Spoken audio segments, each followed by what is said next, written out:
శ్రీమాత్రే నమః. ఈరోజు నుండి రోజు 3 శ్లోకాలు చొప్పున సౌందర్యలహరి అందరం నేర్చుకుందాము. నేను 3 శ్లోకాలు పాడి వినిపిస్తాను. ముందుగా ధ్యాన శ్లోకము. ఐంకార హ్రీంకార రహస్యయుక్త శ్రీంకార గూఢార్ధ మహావిభూత్య ఓంకార మర్మ ప్రతిపాదినిభ్యాం నమో నమః శ్రీ గురు పాదుకాభ్యాం. నరం వర్షీయాంసం నయన విరసం నర్మసుజడం తవాపాంగాలోకే పతితమనుధావంతి శతసః.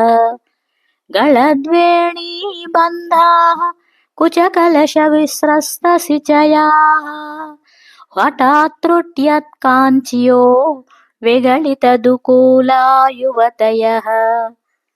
క్షితौ 15,250 హుతాశే ద్వాషష్టిశ్చతురధిక 50 దివి ద్విషస్త్రింశన్మనసి చతుష్టష్టిరితి యే మయూఖాస్తేషామవ్యుపరి తవ పాదాంబుజయుగం.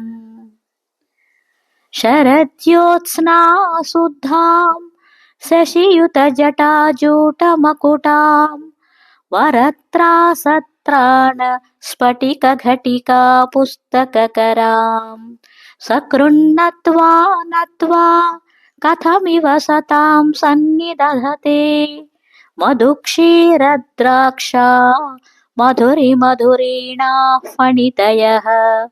శ్రీమాత్రే నమః.